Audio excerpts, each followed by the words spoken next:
نحمده ونصلي ونسلم على سيدنا ومولانا محمد نبي أمين مكين كريم الرؤوف الرحيم. أما بعد فأعوذ بالله من الشيطان الرجيم. بسم الله الرحمن الرحيم. قال الله تبارك وتعالى في القرآن المجيد: قل لا أسألكم عليه أجرا إلا المودة في القربى. صدق الله مولانا العظيم. إن الله وملائكته يصلون على النبي يا أيها الذين آمنوا صلوا عليه وسلموا تسلیما. بآواز بلند درود پاک جسے آتا ہے وہ پڑھے گا: الصلاۃ والسلام علیک.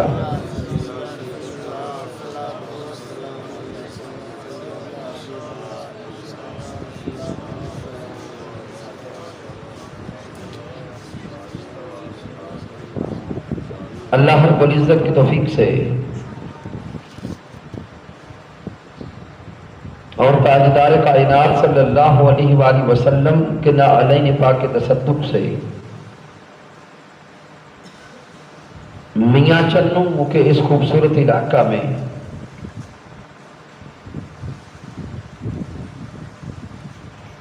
ہم ذکر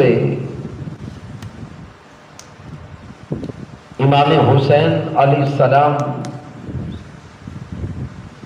اور ذکر آل مصطفیٰ صلی اللہ علیہ وآلہ وسلم اور درس عرفان القرآن کی اس محفل پاک میں حاضر ہیں. اس عظیم محفل پاک کے انعقاد پر ہدیہ تحسین پیش کرتا ہوں اس مسجد کی انتظامیہ کے جمی ساتھیوں کو،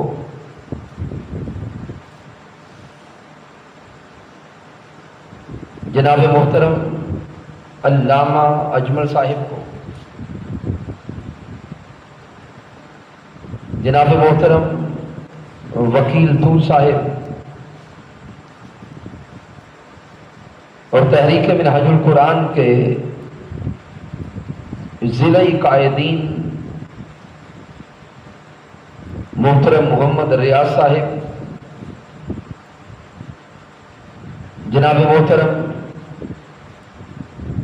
ڈاکٹر ندیم غوری صاحب، محترم نعمت اللہ انصاری صاحب اور تشریف لانے والے جمیع علماء کرام، مشائخ اعظام، دعا کرتے ہیں رب کائنات سب کا تشریف لانا اپنی پاک بارگاہ میں قبول فرمائے. سامعین، آج کے اس خوبصورت پروگرام کے لیے جس موضوع کا انتخاب کیا ہے وہ ہے محبت آل مصطفیٰ صلی اللہ علیہ وآلہ وسلم ہر ایمان والے پر واجب ہے. بات اگر اور سادہ کروں تو محبت آل مصطفیٰ صلی اللہ علیہ وآلہ وسلم کے بغیر ایمان کامل نہیں ہوتا.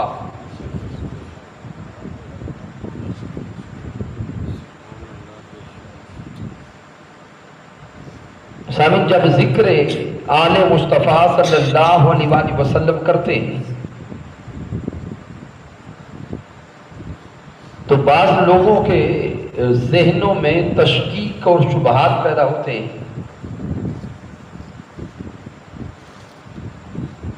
اور لوگ سوچنا شروع کر دیتے ہیں کہ ذکر اہل بیت کرنا تو یہ فلان لوگوں کا کام ہے.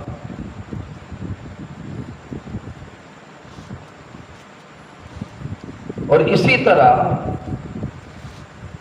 جب ہم ذکر اصحاب مصطفیٰ صلی اللہ علیہ وآلہ وسلم کرتے ہیں تو پھر بھی کچھ لوگوں کے اذہان میں شکوک اور شبہات پیدا ہوتے ہیں اور وہ کہتے ہیں کہ ذکر اصحاب رسول کرنا تو فلان لوگوں کا کام ہے.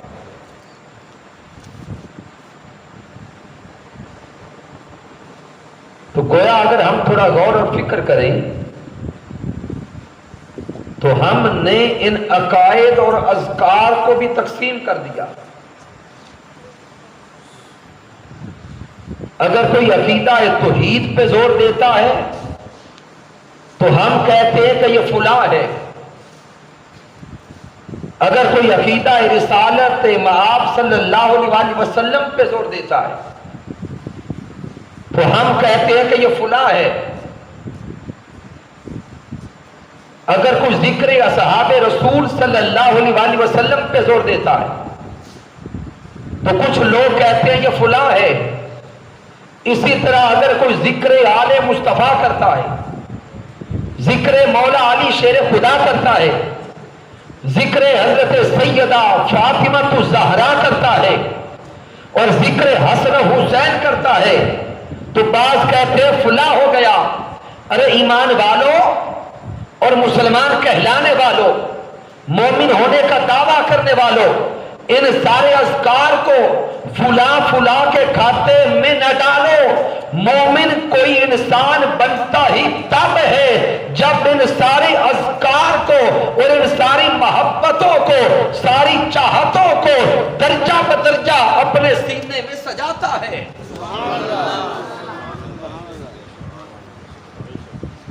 تو اس لیے جب یہ اذکار ہو فلاں فلاں کا نہ سوچا کرے, بس یہ سوچ لیا کرے کہ ایمان نہ اصحاب رسول کے بغیر مکمل ہوتا ہے, نہ اہل بیت مصطفیٰ کے بغیر مکمل ہوتا ہے.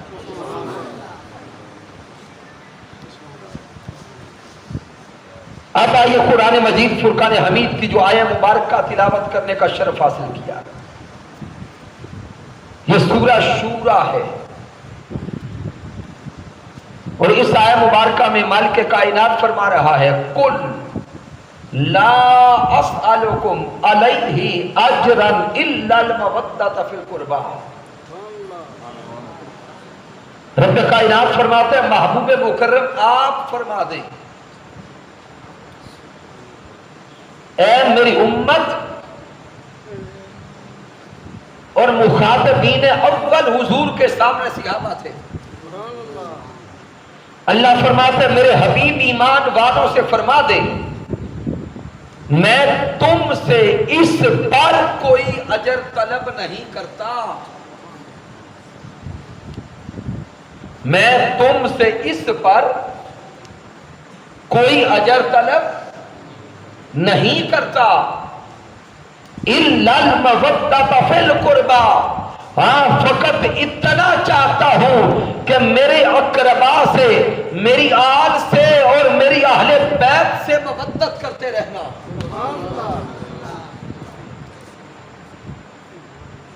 اب سامعین اس آیہ کریمہ پہ آپ غور کریں گے.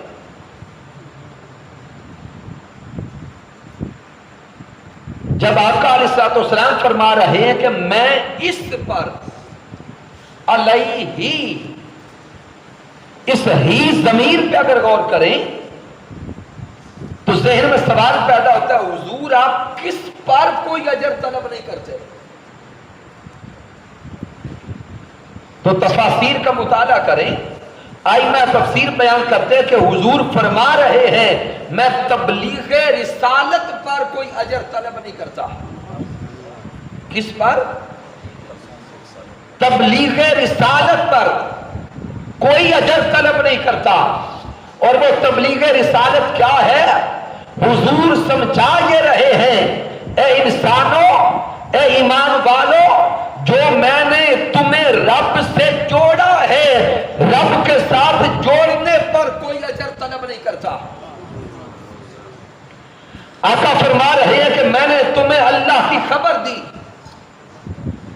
اللہ کی پہچان دی، تم تک کلمہ پہنچایا، ایمان پہنچایا، اور تم کفر کے اندھیروں میں ڈوبے ہوئے تھے، کفر کے اندھیروں سے نکال کر ایمان کا نور عطا کر دیا۔ تم شیطان کی پیروی میں تھے اور جہنم کے راستے پر تھے، جہنم کے کنارے سے کھینچ کر جو تمہیں جنتی کر دیا ہے، اس پر بھی تم سے کوئی اجر طلب اونچا بولے نہیں کرتا۔ تو آقا علیہ السلام ایمان والوں سے خطاب کر رہے ہیں، ایمان والوں میں نے تمہیں ایمان دیا، ایقان دیا، تشکر دیا، اللہ کی معرفت دی، اللہ کی خبر دی، کلمہ دیا، قرآن دیا، جنت دی، اس سب پر تم سے کوئی اجر طلب نہیں کرتا۔ ہاں ایمان والوں، اگر اس سب پر مجھے کچھ بدلے میں دینا چاہتے ہو تو صرف یہ چاہتا ہوں کہ میری فاطمہ سے محبت کرتے رہنا، سبحان اللہ، میری آل سے محبت و مودت کرتے رہنا۔ اب سامعین، آپ باشعور لوگ بیٹھے، میں اللہ کا قرآن سنا رہا ہوں اور اس آیہ مبارکہ پہ آپ کی توجہ ایک ایک لفظ پر چاہوں گا۔ آغاز ہوتا ہے لفظ کل سے، اور کل کا معنی کیا ہے؟ آپ فرما دیں، آپ کہہ دیں۔ اب سامعین، قرآن کس کا کلام ہے؟ جسے جسے پتا ہے وہ بولے۔ قرآن اللہ کا کلام ہے۔ قرآن مجید فرقان حمید میں اللہ رب العزت نے دو طرح کے انداز خطاب رکھے، آپ دیکھتے جائیں۔ ایک انداز یہ ہے کہ اللہ رب العزت کل کے بغیر کلام کرتا ہے، اور دوسرا انداز یہ ہے کہ رب کائنات آیات کریمہ میں کل کے ساتھ کلام کرتا ہے۔ اگر وہ مولا کل کے بغیر کلام کرے تو تب بھی کلام اسی کا ہے، اور اگر کل کے ساتھ کلام کرے تو تب بھی کلام اسی رب کا ہے۔ ذہن میں سوال پیدا ہوتا ہے، مولا جب کلام تیرا تھا، کرنا اپنے بندوں سے تھا، حکم تیرا تھا، پہنچانا اپنے بندوں کو تھا، تو درمیان میں تو کل کیوں لایا؟ کل کی ضرورت کیا تھی؟ تو سامعین محترم، قرآن مجید کا مطالعہ کرتے جائیں، جہاں جہاں بھی لفظ کل آیا ہے، لفظ کل کے ساتھ رب کائنات نے اہم عقیدہ بیان کیا ہے،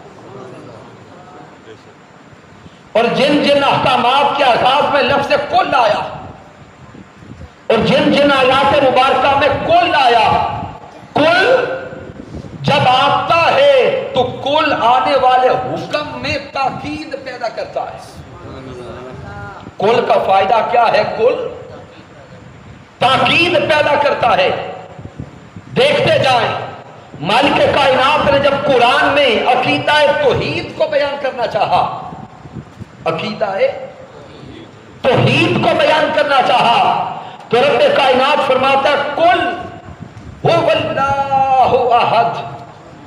اے محبوب مکرم، آپ اپنی زبان اقدس سے فرما دیں کہ وہ اللہ ایک ہے، وہ الصمد ہے، لم یلد ولم یولد ہے۔ سامعین، پھر سوچو تو صحیح، جب اس نے اپنے ایک ہونے کی خبر اپنے بندوں کو دینی تھی تو خود دیتا، کل کو کیوں لایا؟ اس لیے کہ کل کے آنے سے حکم کے اندر سمجھ آئیے تو بولیں، تاکید آ گئی۔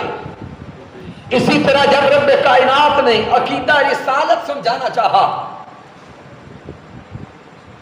اطاعت اور اتباع رسول کو بیان کرنا چاہا، تو میرا رب فرماتا ہے قل ان کنتم تحبون اللہ فاتبعونی یحببکم اللہ۔ قل هو اللہ احد میں اللہ نے اپنی خبر دی، اپنا تعارف کروایا۔ اب جب بندے کو اللہ کا تعارف پہنچا، اب بندے نے کہا مولا تجھ سے جڑنا چاہتا ہوں، تیرے ساتھ رشتہ قائم کرنا چاہتا ہوں، تجھے پانا چاہتا ہوں۔ تو رب کائنات عقیدہ رسالت دیتا ہے، قل ان کنتم تحبون اللہ فاتبعونی یحببکم اللہ۔ ارے بندے اگر میرے ساتھ جڑنا چاہتے ہو، تعلق قائم کرنا چاہتے ہو، تو جاؤ پہلے در مصطفیٰ پر، در حبیب پر۔ جو در مصطفیٰ سے پہنچے گا وہی در خدا پہ پہنچے گا۔ نعرہ تکبیر، نعرہ رسالت، نعرہ حیدری، عظمت شان مصطفیٰ۔ تو سامعین محترم، رب کائنات نے عقیدہ توحید بھی لفظ کل سے بیان کیا، چونکہ کل سے اس میں تاکید آئی، پھر اسی کل سے عقیدہ رسالت اور عقیدہ اطاعت و اتباع مصطفیٰ کو بیان کیا۔ اب قرآن پہ غور کرتے جائیں، وہ رب جو کل کے ذریعے عقیدہ توحید کو بیان کرتا ہے، وہ رب جو کل کے ذریعے عقیدہ رسالت اور اطاعت و اتباع مصطفیٰ کو بیان کرتا ہے، وہی رب جب محبت و مودت آل مصطفیٰ کی بات آتی ہے اسی کل سے فرماتا ہے قل لا اسالکم علیہ اجرا الا المودۃ فی القربى۔ تو جس طرح کل میں عقیدہ توحید میں تاکید پیدا کی، جس طرح کل میں عقیدہ رسالت میں تاکید پیدا کی، وہی کل محبت آل مصطفیٰ میں بھی تاکید پیدا کر رہا ہے۔ اللہ اکبر، یا رسول اللہ، یا علی، زندہ باد۔ اب سامعین محترم، اس آیہ مبارکہ کے انداز بیان پہ غور کریں۔ اس کو لغت میں اور اصطلاح میں علم البیان کہیں گے۔ اس آیہ مبارکہ کا جو انداز بیان ہے وہ نفی و اثبات والا ہے، اور نفی و اثبات آپ سارے بزرگ ضرور جانتے ہیں، چونکہ ایک بابا اور بزرگ نے کہا تھا کہ نفی اثبات دا پانی ملیا، سبحان اللہ، کیا بات ہے، ہر جگہ ہر جائی۔ یہ نفی و اثبات اشارہ کلمہ طیبہ کی طرف ہے، اور کلمہ طیبہ اب سب تھوڑا اونچا پڑھیں گے تاکہ یہ نقطہ ہمیں سمجھ آئے۔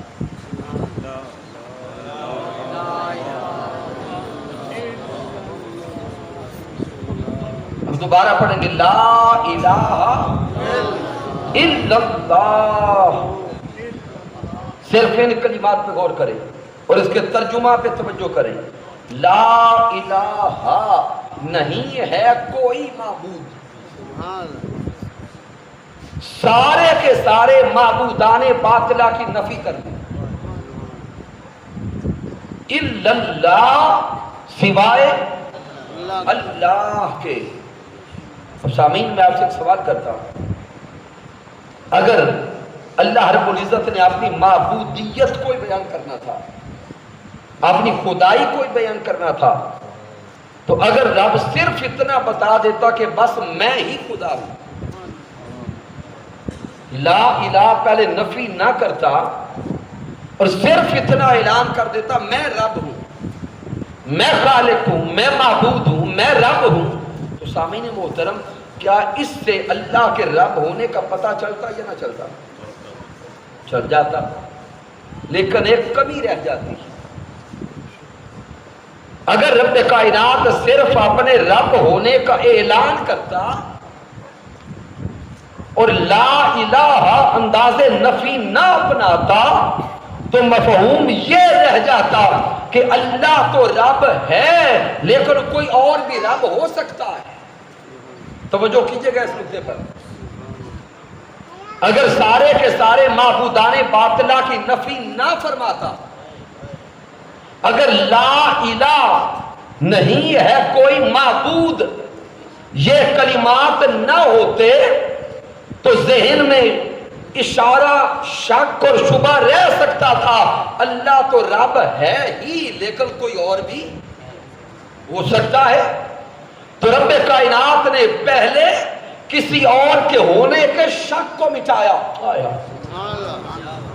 اللہ نے پہلے کسی اور کے رب ہونے کے شک اور شبہ کو مٹایا اور پیغام یہ دیا کہ میری معبودیت کا کلمہ اور میری معبودیت پہ ایمان تمہارا اس وقت تک ایمان بن نہیں سکتا جب تک پہلے دوسرے سب جن کو وہ کہتے ہیں ان کی نفی کر دو۔ تو سامعین محترم، یہ جو انداز نفی و اثبات ہوتا ہے اس کے اندر کلمہ حصر ہوتا ہے، اس میں حصر آتا ہے اور اشارہ یہ ہوتا ہے کہ اب اس نفی کے بعد جس اس بات کا اعلان کیا جا رہا ہے اس کے بغیر گزارا نہیں ہے۔ اور یہ انداز حصر اور انداز بیان اتنی سخت تاکید لاتا ہے کہ اب اگر اللہ رب العزت کے سوا کسی کے معبود ہونے کا سوچ لیا تب بھی مان گیا۔ توجہ کرنا، یعنی یہ انداز اتنی سخت تاکید لاتا ہے کہ اللہ کے سوا کسی اور کے رب ہونے کا صرف تھوڑا اونچا بولو سوچ بھی لیا تو ایمان گیا، چونکہ ان سارے کے سارے معبودان باطلہ کی تو کلمہ میں نفی کر دی۔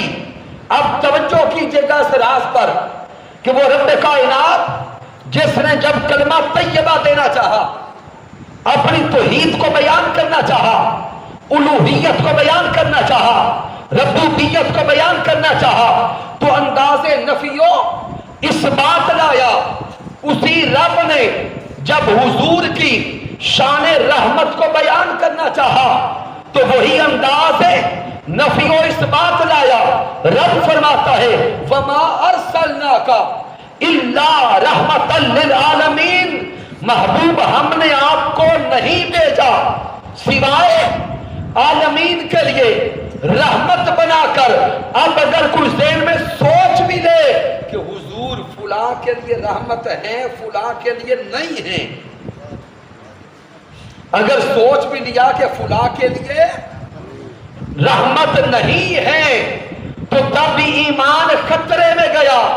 اسی طرح سوچتے جاؤ، وہی انداز نفی و اثبات جو کلمہ طیبہ میں تھا، وہی انداز نفی و اثبات جو آیا رحمت میں تھا، اسی رب نے جب حضور کی آل کی محبت اور مودت کا اعلان کرنا چاہا تو فرمایا لا اسالکم علیہ اجرا الا المودۃ فی القربى۔ رب کائنات اسی انداز نفی و اثبات سے اعلان کرتا ہے۔ تو یارو راز یہ سمجھ آیا، جو انداز نفی و اثبات اللہ کی ربوبیت کا اعلان کرتا ہے، جو انداز نفی و اثبات رحمت مصطفیٰ کا اعلان کرتا ہے، وہی انداز نفی و اثبات مودت آل مصطفیٰ کے وجوب کا اعلان کرتا ہے۔ سبحان اللہ، سبحان اللہ۔ تو اس انداز نفی و اثبات نے ثابت کر دیا کہ آل مصطفیٰ کی مودت ایمان والوں پر واجب ہے۔ کچھ پریشان تو نہیں ہے، کوئی بھاری نکات تو نہیں ہے؟ میں کوشش تو کر رہا ہوں کہ مشکل سے مشکل چیز بھی پانی کی طرح ہضم کروا دیں۔ سبحان اللہ۔ اب اس سے اگلے خاص اہم نکتے پہ غور کریں۔ آقا علیہ الصلوۃ والسلام زبان اقدس سے فرما رہے ہیں کہ اے میری امت، اے مجھے ماننے والوں، مجھ پہ ایمان لانے والوں، میں تم سے کوئی شے طلب نہیں کرتا سوائے مودت آل مصطفیٰ کے۔ تو گویا ہم سے اہل بیت کی محبت کون مانگ رہا؟ اب توجہ کرنا، قرآن مجید میں اس آیہ کریمہ کا آنا بتا رہا ہے کہ پہلے آل کی مودت اللہ مانگ رہا اور لفظ کلفت بتا رہا ہے کہ اپنی آل کی مودت حضور مانگ رہے. توجہ کرنا, کون مانگ رہے؟ تھوڑا اونچا بولے, کون مانگ رہے ہیں؟ پیارے آقا مانگ رہے ہیں جن کا ہم نے کلمہ پڑھا.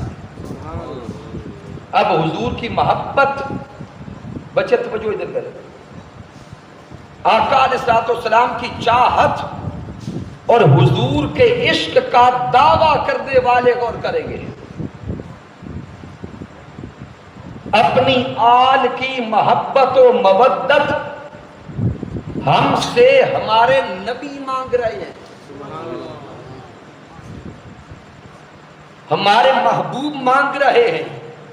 یار غور تو کرو, اگر آقا ہم سے کوئی شے مانگے تو کیا ہم دیں گے یا نہیں دیں گے؟ پکی بات ہے. پھر سامعین محترم, حضور کا مانگنا بھی کوئی عام مانگنا نہیں ہے.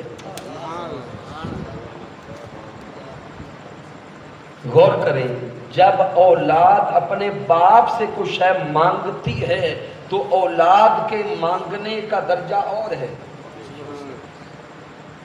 اور جب باپ اپنی اولاد سے کچھ مانگے تو کیا درجہ وہی رہتا؟ درجہ بدل جاتا ہے. بلا تشبیہ و بلا مثال آقا علیہ السلام اپنی امت سے صرف ایک شے مانگ رہے ہیں, اور یہ وہ تاجدار کائنات مانگ رہے ہیں جنہوں نے ساری زندگی دنیا میں کسی سے کچھ مانگا ہی نہیں ہے. یہ وہ تاجدار کائنات ہیں جو خود پوری کائنات کو بانٹنے والے, سب کچھ تقسیم کرنے والے, دن رات سب کو دینے والے, اور آپ کا تو دینے کا درجہ اور شان یہ ہے. رب کائنات فرماتا ہے وَأَمَّا السَّائِلَ فَلَا تَنْهَرْ, اے میرے حبیب تیرے در پہ یہ منگتے آتے ہیں, یہ سوالی آتے ہیں, یہ بھکاری آتے ہیں, محبوب تو ان کو دیتا جا, دیتا جا, دیتا جا. اور محبوب کسی منگتے کو بھی کبھی جھڑکنا نہیں ہے. اور تاجدار کائنات کے عطا کرنے کی شان یہ کہ حضور کے در پہ منگتے بن کے صرف انسان نہیں جاتے, حضور کے دروازے پر فرشتے بھی بھکاری ہیں, حضور کے دروازے پر جنات بھی بھکاری ہیں, حضور کے دروازے پر حیوانات بھی بھکاری ہیں, جمادات بھی بھکاری ہیں, نباتات بھی بھکاری ہیں. ہر مخلوق در مصطفیٰ پہ سوال کر رہی ہے, ارے در حبیب پہ دن رات سوالی آتے ہیں. کوئی دن کو آئے حضور تب بھی دیتے ہیں, کوئی رات کو آئے حضور تب بھی دیتے ہیں, کوئی دنیا مانگے حضور دنیا دیتے ہیں, کوئی عقبہ مانگے حضور عقبہ دیتے ہیں, کوئی آخرت مانگے حضور آخرت دیتے ہیں, کوئی رب مانگے حضور رب دیتے ہیں. ایک دینے والا ہے, سارا جگ سوالی ہے. تاجدار کائنات دن رات منگتوں کی جھولیاں بھر بھر کے پھر کہتے ہیں اور بھی کچھ مانگ. اب تنگی ادا ماں پہ نہ جا, اور بھی کچھ مانگ, ہے وہ مائل بہتا اور بھی کچھ مانگ. حضور تو دے دے کر پھر فرماتے ہیں اور بھی کچھ مانگ. ارے اب غور کرنا, وہ نبی, وہ آقا, وہ حبیب, وہ محبوب جن کی ساری زندگی سب کو سب کچھ دیتے گزری ہے, وہ اپنی امت سے صرف ایک شے مانگتے ہیں, اے میرا کلمہ پڑھنے والوں, اگر کلمہ کا حق ادا کرنا چاہتے ہو تو میرے علی و فاطمہ سے محبت کرنا. میرے حسن و حسین سے محبت کرنا. اب سامعین محترم، تاجدار کائنات کا خود طلب کرنا، میرے حضور کا اپنی امت سے خود یہ طلب کرنا، حضور کا مانگنا اور حضور کا امت سے سوال کرنا، یہ سوال کرنا خود اس سوال کو درجہ وجوب پہ لے جا رہا ہے. اور درجہ وجوب پہ کیسے لے جا رہا ہے؟ اب غور کریں، حضور مانگے اور امتی نہ کر دے، کیا یہ ممکن ہے؟ حضور کچھ مانگے اور امتی کہے حضور میں نہیں دیتا، تو جو نہ کرتا ہے کیا وہ مومن رہ سکتا ہے؟ اب یہاں تک جو میں نے ابھی قرآن مجید فرقان حمید کے آیات کریمہ کے صرف الفاظ سے نکال دیے، پھر لفظ مودت پہ آ جائیں. لفظ مودت کے مفاہیم کی اب گہرائی میں نہیں جانا چاہتا. اللہ رب العزت نے اور حضور علیہ الصلوۃ والسلام نے ہم سے اپنی آل کی محبت نہیں مانگی. غور کریں گے، ہم سے اپنی آل کی محبت اونچا بولے نہیں مانگی، بلکہ اپنی آل کی مودت مانگی ہے. سامعین محترم، لفظ محبت بھی عربی زبان کا لفظ ہے، اور قرآن مجید میں آیا والذین آمنوا اشد حبا للہ، قرآن میں استعمال ہوا. تو اب رب کائنات چاہتا تو یہ فرما سکتا تھا کہ محبوب کی آل سے محبت کرنا. لفظ ادب بھی عربی زبان کا لفظ ہے، لیکن اللہ رب العزت قرآن مجید کی اس آیت میں لفظ ادب بھی نہیں لایا. لفظ انس یہ بھی عربی زبان کا لفظ ہے. اب ذہن میں سوال پیدا ہوتا ہے کہ مالک کائنات لفظ مودت ہی کیوں لایا، اور چاہت کے باب میں یا محبت کے باب میں لفظ مودت سے اونچا لفظ ہی کوئی نہیں. اس چاہت و محبت و مودت کا آغاز ہوتا ہے انس سے. آغاز کہاں سے ہوتا ہے؟ انس. کسی کو دیکھا، کوئی بھلا لگا، کوئی پیارا لگا، کسی کا انداز اچھا لگا، تو ہمارے دل میں اس کے لیے کچھ کشش پیدا ہوئی، تو یہ انس ہوا. جب وہ کشش تھوڑی بڑھ گئی تو چاہت میں بدل گئی. جب کشش اور چمک اور کھچاؤ اور بڑھ گیا تو وہ محبت میں بدل گئی. اور جب محبت اپنے کمال پہ پہنچی تو مودت بن گئی. اب محبت و مودت کا فرق سمجھانے لگا. بھئی ہم یہاں بیٹھے ہیں، ہمیں اپنے والدین سے محبت ہے یا نہیں؟ جس چیز کو ہے اونچا بولے. کیا والدین کو اپنی اولاد سے محبت ہے یا نہیں؟ ہے، ہوتی ہے. تو سامعین، وہ سارے رشتے جن سے ہم پیار کرتے ہیں، محبت کرتے ہیں، جب وہ فوت ہوتے ہیں تو کیا ان کی قبر میں ہم ساتھ چلے جاتے ہیں؟ کبھی کو دیکھا نہیں جاتے. تو سامعین محترم، راز یہ سمجھ آ رہا ہے کہ محبت تو تھی لیکن ساتھ قبر میں نہیں گئے.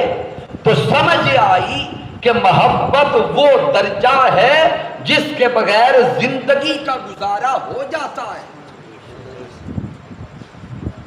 جس کے بغیر زندگی کا گزارا ہو جاتا ہے. لیکن محبت جب عروج پہ پہنچی تو مودت بنی. اب مودت وہ مقام اور درجہ ہے جس کے بغیر زندگی کا گزارا نہیں ہوتا. جس کے ساتھ مودت ہو اس کے بغیر گزارا نہیں ہوتا. اب توجہ کرنا، اس آیہ مبارکہ میں اس مودت کو جوڑا گیا ہے ایمان کے ساتھ. کفار سے حضور نے مودت آل مصطفیٰ نہیں مانگی. غور کرنا, اللہ نے اور آقا نے کفار سے اپنی آل کی مودت نہیں مانگی. کن سے مانگی ہے؟ اہل ایمان سے, ایمان والوں سے. گویا مودت آل مصطفیٰ کو نتھی کیا ہے ایمان کے ساتھ. راز سمجھیے گا, مودت آل مصطفیٰ کو جوڑا ہے ایمان کے ساتھ. تو گویا مودت وہ مقام ہے جس کے بغیر گزارا نہیں ہوتا, اور مودت آل مصطفیٰ کو رب نے جوڑا ہے ایمان کے ساتھ.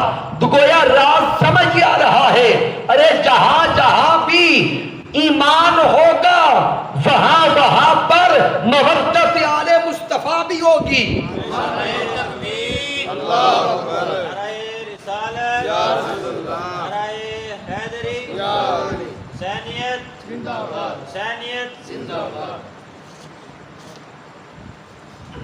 ایمان اور مودت آل مصطفیٰ کا جوڑنا نقطہ یہ سمجھا رہا ہے کہ جہاں جہاں پر ایمان ہوگا وہاں وہاں پر مودت آل مصطفیٰ بھی ہوگی, اور جہاں جہاں پر مودت آل مصطفیٰ ہوگی وہاں وہاں پر ایمان ہوگا. لیکن راز سمجھ آ گیا, جہاں پر مودت آل مصطفیٰ نہیں ہے وہاں اور سب کچھ ہو سکتا ہے, ایمان نہیں ہو سکتا. اب اس ساری گفتگو کو میں حضور تاجدار کائنات کے اپنے الفاظ اور صحابہ کرام کے کلمات پہ جا کے منتج کرنے لگا کہ اب تک کوئی یہ نہ سمجھے کہ علامہ صاحب نے بس تفسیری نکات بیان کیے. تفسیر قرطبی کو پڑھیں, تفسیر عبد المنصور کو پڑھیں, امام جلال الدین السیوطی رحمت اللہ تعالی علیہ, پھر امام قرطبی, امام عسقلانی, امام قسطلانی, امام ثعلبی, متقدمین تفاسیر سے لے کر متاخرین تک آ جائے. اور یہ روایت امام احمد بن حنبل بھی نقل کرتے ہیں.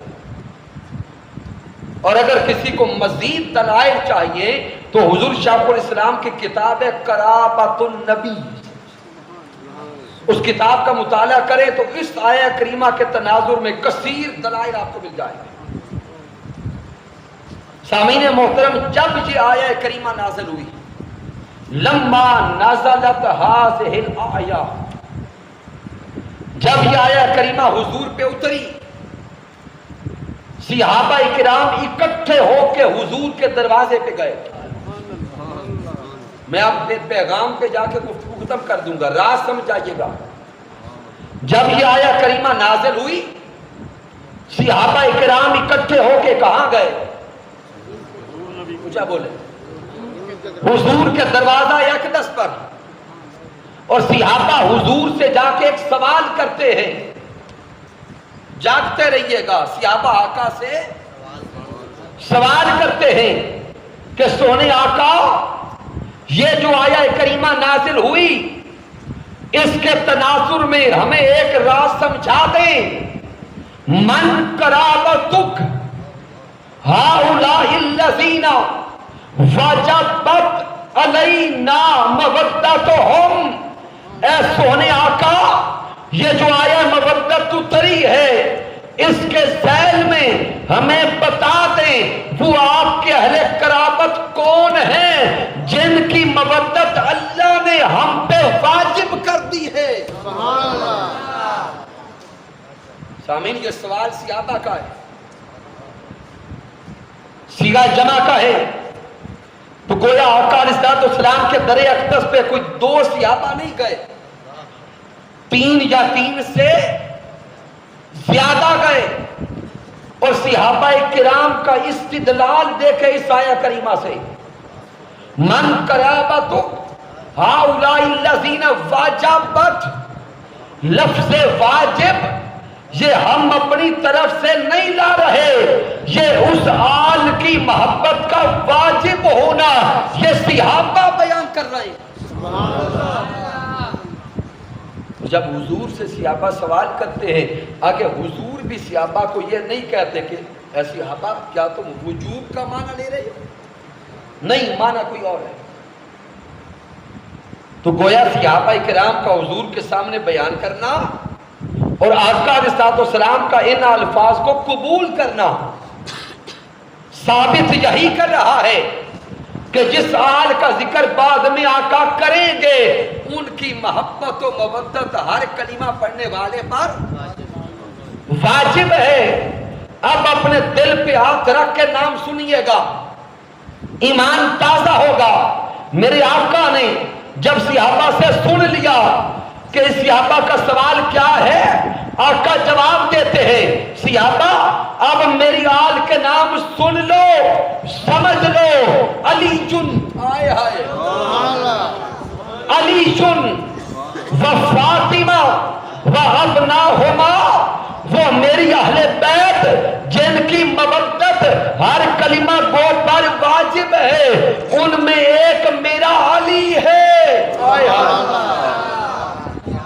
ان میں ایک میرا علی ہے، پھر میری فاطمہ ہے، پھر ان کے شہزادے حسن اور حسین ہیں، جس کے دل میں ان کی مودت ہوگی وہ مومن ہے، اور جس کے دل میں ان سے بغض ہوگا وہ کلمہ پڑھ کے بھی مومن نہیں بن سکتا۔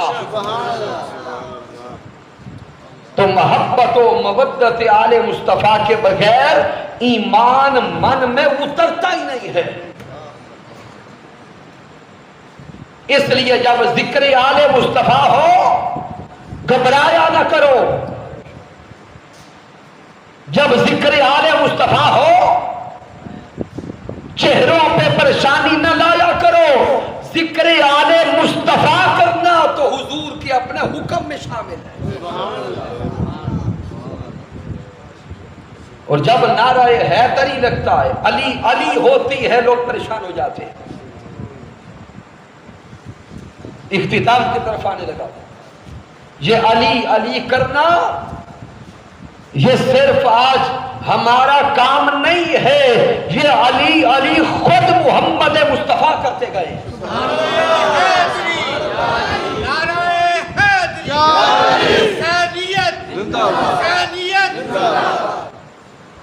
علی علی خود تاجدار کائنات کرتے گئے، اور علی علی کا نعرہ حضرت صدیق اکبر نے لگایا، حضرت عمر فاروق نے لگایا، عثمان ذوالنورین نے لگایا۔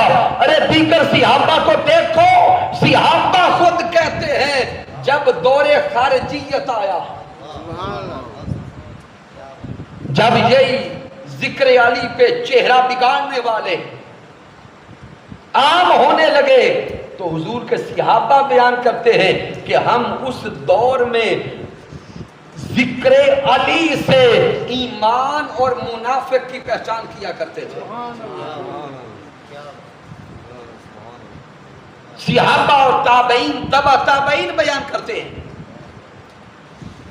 کہ جب خارجی عام ہونے لگے اسی طرح مجلس میں بیٹھتے تھے، صحابہ تابعین کہتے ہیں کہ ہمارے ساتھ ہوتے تھے، اور تابعین اور صحابہ اور تبع تابعین بیان کرتے ہیں کہ جب کسی مجلس میں ہم نے پہچاننا ہوتا کہ مومن بیٹھا ہے یا منافق،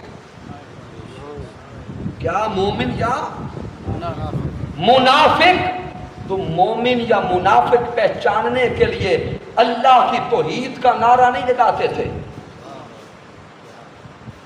رسول اللہ کی رسالت کا نعرہ نہیں لگاتے تھے، بلکہ نعرہ حیدری لگاتے، نعرہ مولا علی کے نام کا لگاتے۔ تو صحابہ تابعین بیان کرتے ہیں ذکر علی سن کر جس کا چہرہ کھل جاتا سمجھتے مومن ہے، ذکر علی سن کے جس کا چہرہ بگڑ جاتا سمجھ جاتے بدبخت منافق بیٹھا ہے۔ تو سمجھ آئی کہ ایمان اور نفاق کا معیار علی ہے. سبحان اللہ. مومن و منافق کا معیار علی ہے. مومن کی کسوٹی علی ہے, مومن کی پہچان علی ہے. تو جب ایمان کی پہچان علی ہے تو پھر ذکر علی کرتے ہوئے چہرہ بگڑے کیوں؟ سبحان اللہ. سامعین محترم, اس لیے محبت آل مصطفیٰ صلی اللہ علیہ وسلم یہ ہر مومن پر واجب کی ہے, اللہ نے اور اللہ کے رسول نے. جب تک کسی کے دل میں آل مصطفیٰ صلی اللہ علیہ وسلم کی محبت و مودت جاگزین نہیں ہوتی تب تک اس کا ایمان بہار نہیں لاتا.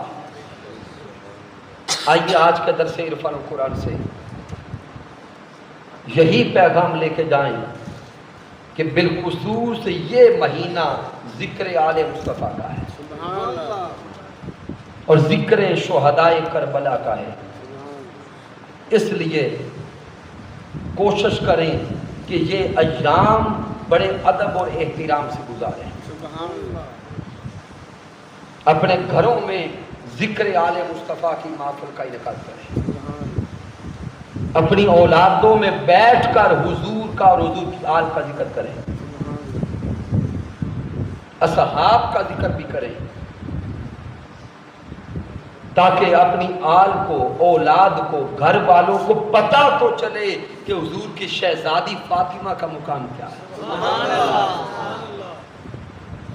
وہ حضور کے شہزادے امام حسن و حسین جن کو آقا اپنے کندھوں پہ بٹھا کے مدینہ کی گلیوں کے چکر لگاتے تھے, ان حسنین کریمین کا مقام کیا ہے.